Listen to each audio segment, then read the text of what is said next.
name is Denisha Poplis, and I am here with volunteers in public schools to introduce yet another Super Summer reader and biological engineer, the kicker for LSU football team, Avery Atkins. How are you today? I'm doing well. How are you? I'm doing pretty good.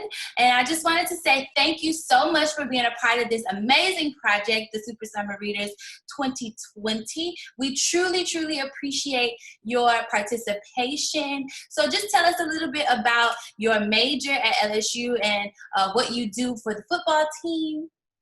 Yep. So I came into LSU wanting to really not knowing what I wanted to do. I knew I wanted something either in the medical field or in the engineering field. So I figured I'd just go down the middle and branch off later. So I did biomedical engineering, and I've enjoyed it so far. Right, I'm entering my junior football season, and I am the kickoff specialist, which means every time we score or at the start of a half, I tee the ball up and kick it deep.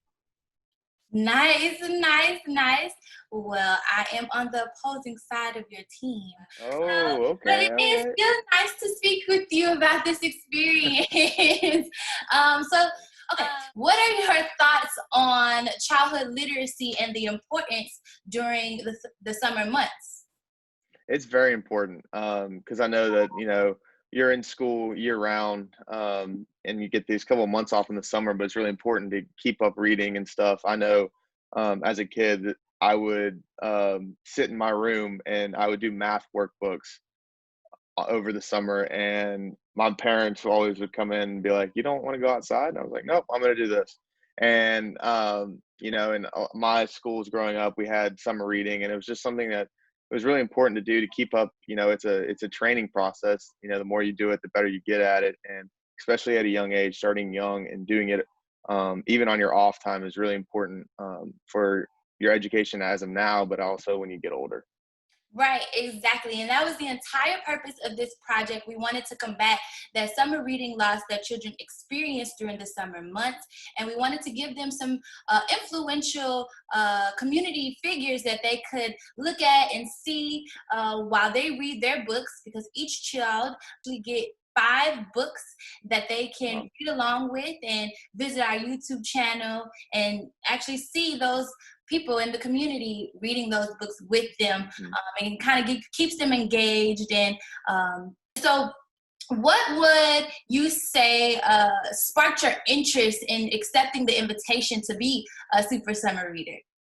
It's really just a great opportunity, and it's also a great program that I've never seen anything like. I'm originally from Auburn, Alabama, and we don't have anything like that there. So talking with y'all's leaders and our leaders at LSU and getting the opportunity is really incredible, because I know, like I said, how important it is, and being able to help young readers adapt to that skill, especially now during this time.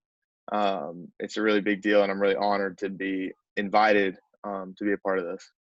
Well, thank you. Thank you. So your book was Splat the Cat and the Late Library Book Yes. by Rob Scotton. What can you tell me anything that sparked your interest about this book that was like, oh, wow, this is interesting, or any connections that you had with this book?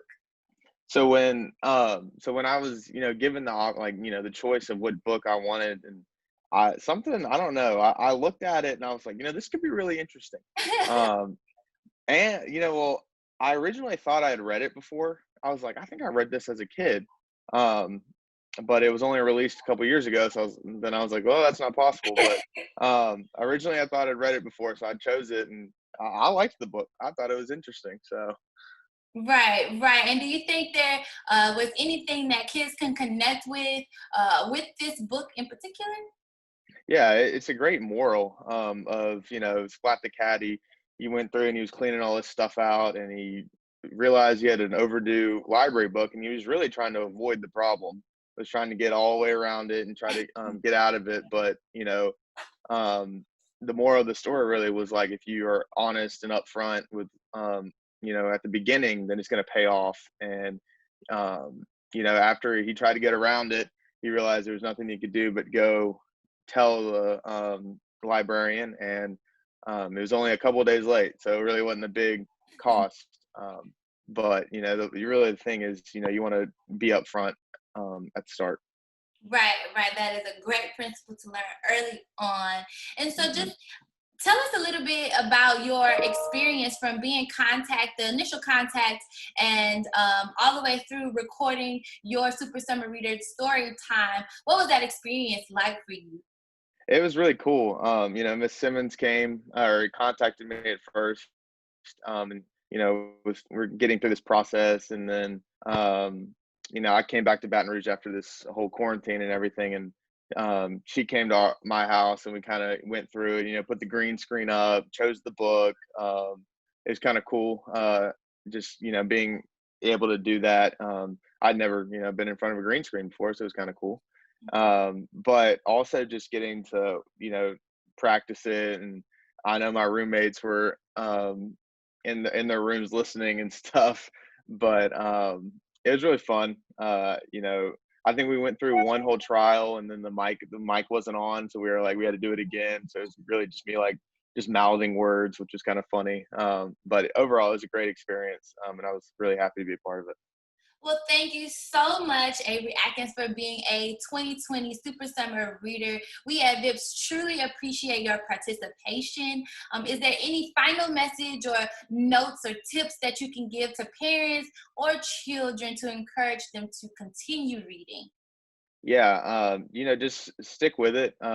Especially like in a program like this. I mean, this is an incredible program that allows kids, especially during the time we're in, with so much uncertainty, that constantly reading. We don't know what school is going to look like in the fall, so using things like this online reading where you can go in and look at people in your community and read along with them, it's really incredible. And I really suggest that parents and kids take advantage of this opportunity they have in front of them.